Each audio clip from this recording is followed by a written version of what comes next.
Suites gathered yesterday morning in honor of those who served and sacrificed their lives so we could have the freedoms we have today.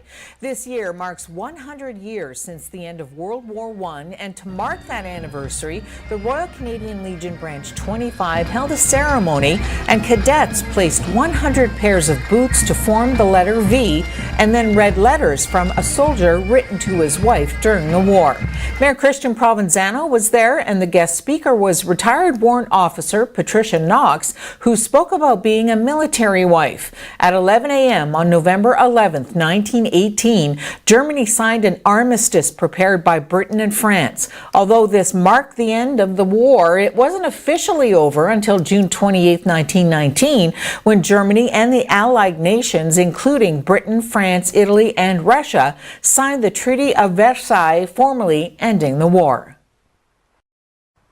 Justin Trudeau is framing attacks on the press as an attempt to undermine citizens' trust in institutions. The Prime Minister spoke yesterday to an audience that included world leaders at the Paris Peace Forum.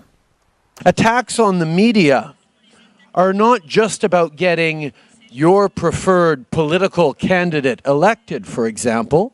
They're about increasing the level of cynicism that citizens have towards all authorities, towards all of the institutions that are there to protect us as citizens.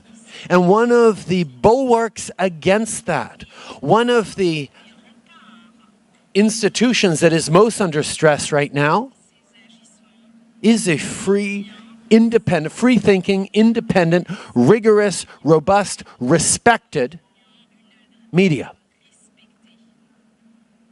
If a democracy is to function, you need to have an educated populace and you need to have an informed populace, ready to make judicious decisions about who to grant power to and when to take it away.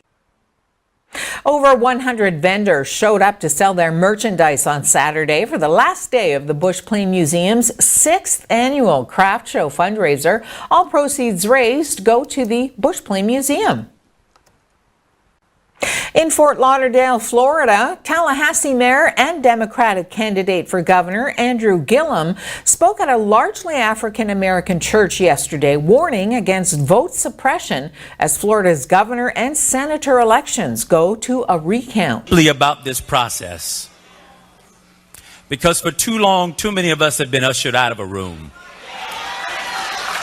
For too long, too many of us have been ignored. For too long, we've been told to sit in the corner and be quiet. For too long, we've been told that this table is only big enough for some of us. And as I said when I won the primary, we've got to build tables that are big enough, long enough, strong enough, deep enough for every single one of us to be able to sit.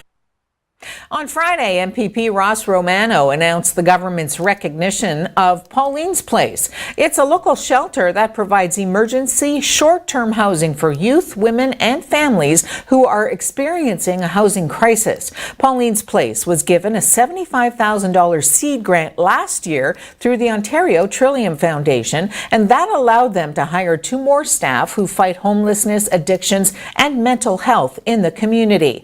Pauline's Place Executive Director Ann Penny said she's very grateful to OTF for this funding, as it was much needed help for the shelter to be able to provide their services to the community. Acting chair of the OTF grant review team, Robert Nowoziski, said it's not just about the money, it's also about the recognition of what places like this are doing. He said the most rewarding part for him is being able to assist and support these organizations.